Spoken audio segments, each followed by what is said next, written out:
Իսոսի ճակատամարտից հետո Ալեքսանդրը ճանապարհը շարունակում է դեպի Ֆինիկիա, Պալեստին, այնտեղ դիմադրություններ ցույց տալիս Գազայում և Ծիռում, այնտեղի դիմադրությունը ոչնչացնելուց հետո նա շարժվում է դեպի Եգիպտոս, Եգիպտոսում նվաճվում է առանց դիմադրության, դրանք հեշտությամբ հանձնվում են Գազայի և Ծիռի օրինակը ունենալով և Եգիպտոսում Ալեքսանդր Մակեդոնացին իրեն հռչակում է եգիպտական աստված Ամոնի որդին և փարավոնների ժառանգ և փարավոն են կնքում նրան, Ալեքսանդրը ետ է վերադառնում և մինչ նա գտնվում էր Ֆինիկիայում, Դարեհ III-ը երկու անգամ նամակ է ուղարկում Ալեքսանդր Մակեդոնացուն, իսկ Ալեքսանդր Մակեդոնացին երկու անգամն էլ մերժում է, քանի որ Դարեհը առաջինում մենակ իրեն էր արքա կոչում, իսկ Ալեքսանդրին անունով էր կոչում և արքա չէր ասում և այդ պատճառով նա մերժում է, որ Դարեհի մորը կանանց և երեխաներին ետ վերադարձնի, իսկ երկրորդ նամակում Դարեհը արդեն 10,000 տալանտ արծաթ էր առաջարկում Ալեքսանդրին և Փոքր Ասիան, Ֆինիկիան, Պաղեստինը, Եգիպտոսը։ Այս անգամ էլ է Ալեքսանդր Մակեդոնացին մերժում Դարեհ III-ին և ասում. եթե դու ցանկանում ես վերադարձնել քո մորը, երեխաներին, կանանց, եթե գաս իմ մոտ, ես այդ ամենը կտամ քեզ և ինչ ուզում ես այն էլ կտամ, եթե հաջորդ անգամ գրես ինձ գրի որպես Ասիայի արքա, եթե այդ ամենի համար ցանկանում ես պայքարես և այդ ժամանակ ոչ թե վախկոտի պես փախիր, այլ կանգնիր դեմ դիմաց ու կռվիր թագավորության համար, ես կգտնեմ քեզ որտեղ որ դու գնաս։ Այդ նամակից հետո նրանք հանդիպում են Գավգամելիայի ճակատամարտում, մ.թ.ա. 331 թվականի հոկտեմբերին Արբելիայից ոչ հեռու գտնվող Գավգամելիայի մոտ։ Այստեղ թվաքանակի գերակշիռ մասը կազմում էր Ասորստանի կողմից Դարեհ III-ի կողմը և շատ ահռելի թվաքանակության զորք էր հավաքված, մակեդոնական կամ հունական պատմիչները չափազանցնում են այդ թվերը, նույնիսկ այդ թվերը հասցնում են միլիոնի և ավել, իսկ Գավգամելիայի ճակատամարտում հայերը կռվել են աջ թևում Պարմենիումի դեմ, ձախ թևի Ալեքսանդրի և այդ մենամարտում Գավգամելիայի ճակատամարտում արիաբար կռվել են և Ալեքսանդր Մակեդոնացու և հենց Պարմենիումի դեմ և հայերը հիմնականում կռվել են առաջնագծում և պայքարել են մակեդոնացիների դեմ։ Նայեք, շուտով ես ցույց կտամ այդ ճակատամարտը և մինչ ճակատամարտը սկսելուց առաջ հետախուզական ջոկատ է ուղարկել Դարեհ III-ը, տեսնի, ահա հետախուզական ջոկատը, այս է, և երբ որ գետը, Տիգրիս գետը անցնում է Ալեքսանդր Մակեդոնացին, տեսնելով այս ջոկատին, արագ հեծելազորի օգնությամբ ջախջախում է և այստեղ վրանն է խփում և իմանալով, որ Դարեհ III-ը հսկայականակ զորք է հավաքել և Գավգամելիայի մոտ է գտնվում, այստեղ նրանք ականատես են լինում արևի խավարի, հույները և մակեդոնացիները այս շատ վատ լուրի մասին են գալու, այսինքն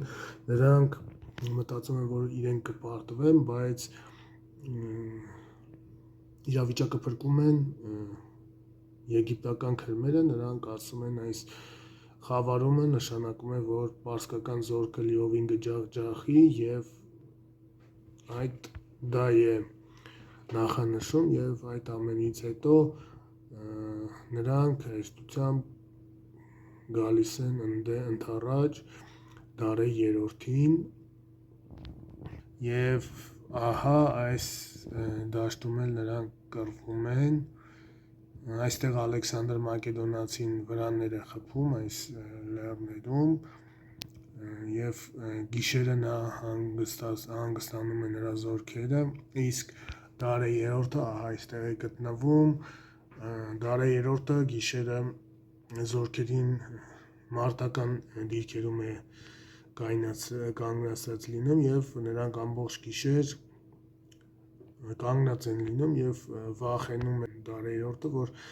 Ալեքսանդր Մակեդոնացին շատ հնարավոր է գիշերով հարձակվի նրանց վրա բայց այդ ամենը տեղի չի ունենում եւ Ալեքսանդր Մակեդոնացին գիշերը շատ խորն է քնում իսկ երբ որ Պարմենիումը գալիս է որպեսզի արթնացնի Ալեքսանդր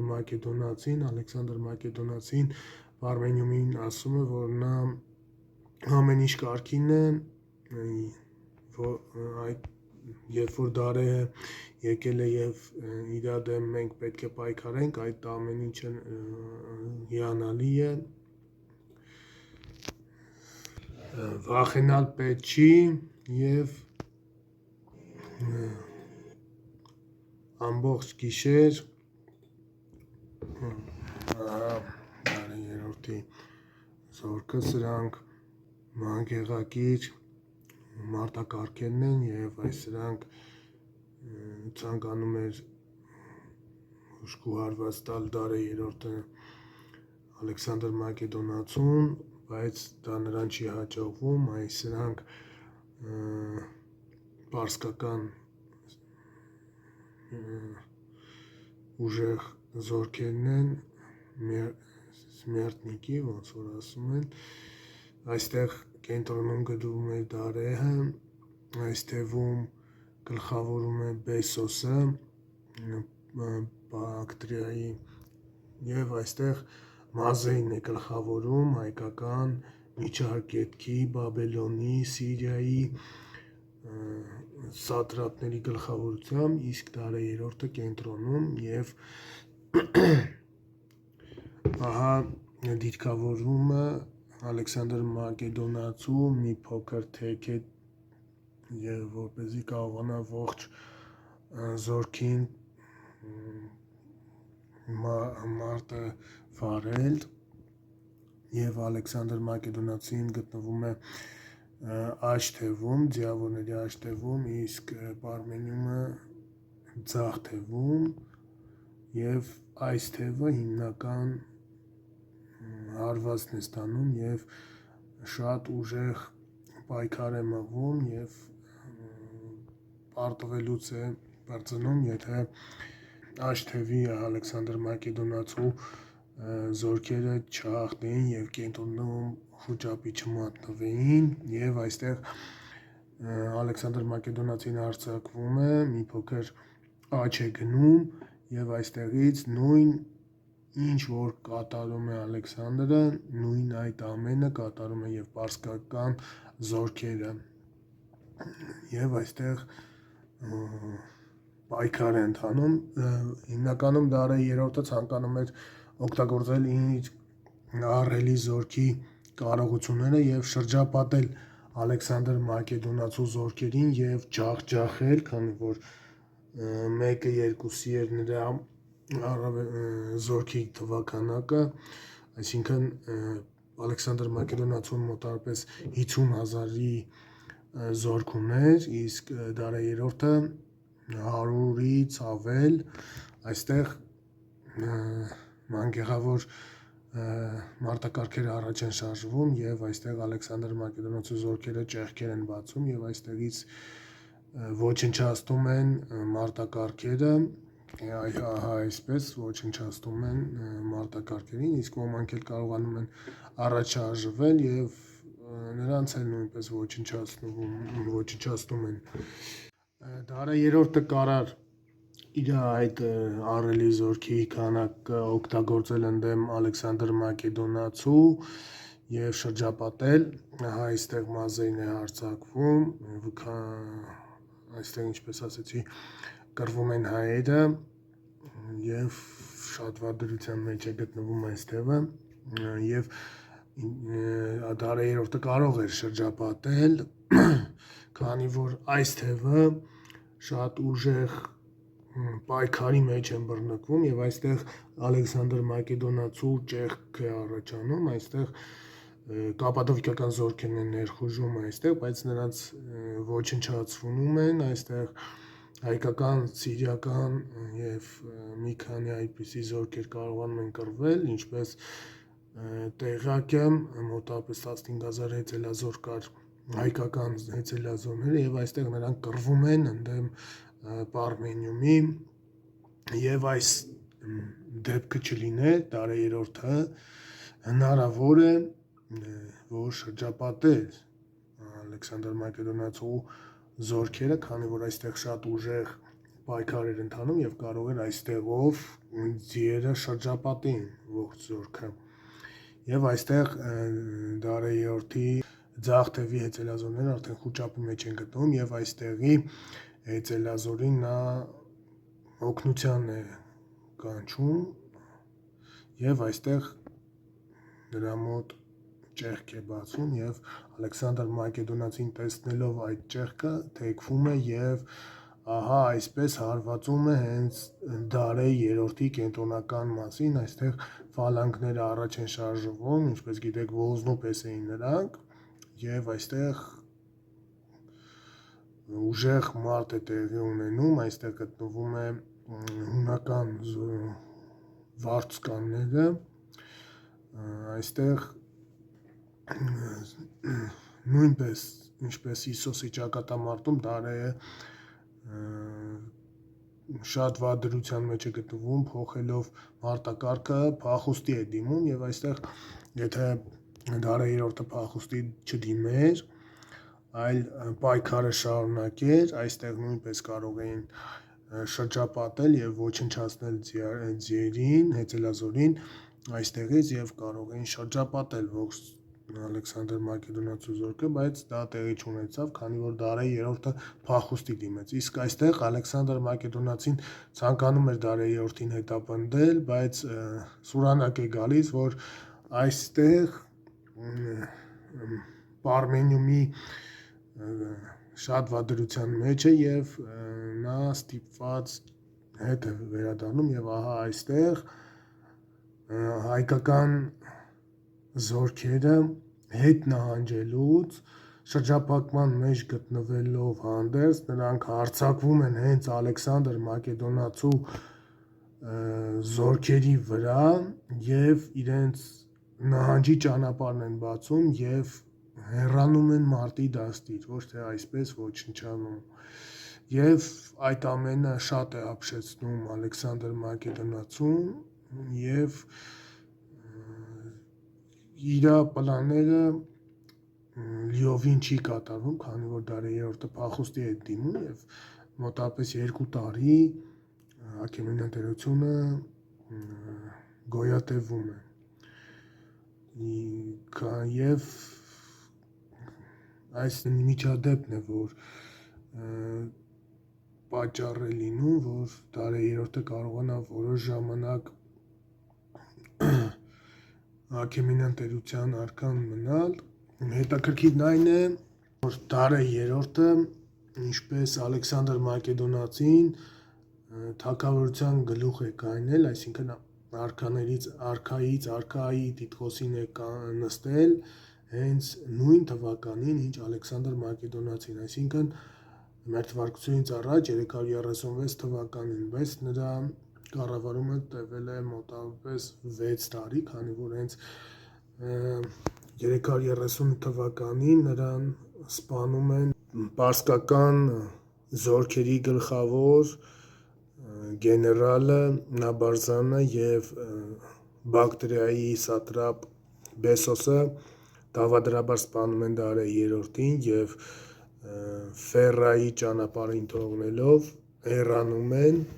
այնտեղ Ալեքսանդր Մակեդոնացին գալով տեսնում է Դարեհ երրորդին եւ Դարեհ երրորդը Ալեքսանդր Մակեդոնացու ջուր է ցանկանում եւ Ալեքսանդր Մակեդոնացին ջուրը տալիս է եւ Դարեհը մահանում է եւ Դարեհ երրորդին Ալեքսանդր Մակեդոնացին թաղում է ամբողջ արքայական ծեսակարգով, պարսկական ծիսակարգով եւ նա այդ ամենը կատարում է այն բանի համար, որ պարսկական զորքերը եւ պարսիկները նրան որպես պարսկական արքա ընդունեն, այսինքն պարսիկների ժառանգ ընդունեն եւ այդ պատճառով նա այդ ամենը կատարում է եւ դա նրան հաջողվում է, իսկ մինչ այստեղ Ֆերրա գալը Ալեքսանդր Մակեդոնացին հունական զորքերին բաց է թողնում, քանի որ նա արդեն ոչ թե կռվում է հենց պարսկական տարածքների համար, այլ կռվում էր հենց ասիական տարածքների համար եւ այդ ամենի պատճառով նա հունական զորքերը բաց է թողնում եւ նրանք գնում են Հունաստան, Մակեդոնիա, իսկ այն մակեդոնական զինվորներ, որ մնացին Ալեքսանդր Մակեդոնացու հետ եւ շարունակեցին դեպի Հնդկաստան, Ինդ գետը եւ Գավգամելիայի ճակատամարտից հետո Ալեքսանդր Մակեդոնացին շատ ապշած էր հենց հայերի այդ խիզախ քայլի վրա, քանի որ հայերը խիզախաբար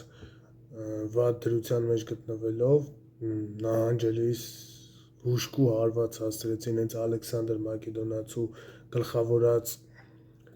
դիրքերի վրա եւ իրենց նահանջը ապահովեցին եւ այդ պատճառով նա զորք ուղարկեց դեպի մեծ հայք Սպերգավառ Մեննոն զորավարի գլխավորությամբ, որպեսզի մեծ հայքի այդ ոսկու հանքերը գրավի, բայց նրան դա չհաջողվեց, քանի որ հենց հայերը քաջաբար կռվեցին հենց Մեննոնի դեմ եւ նրան սպանեցին, գլխատեցին եւ այս դեպքից հետո Ալեքսանդր Մակեդոնացին արշավանքի կազմակերպում դեպի Հայաստան եւ գնում է դեպի Հնդկաստան գրավելով Բակտրիան եւ մնացած այլ տարածքները հասնելով մինչեւ Հնդկաստան հետաքրքիրն այն է որ Բակտրիայի սատրապ Բեսոսը իրեն հռչակում է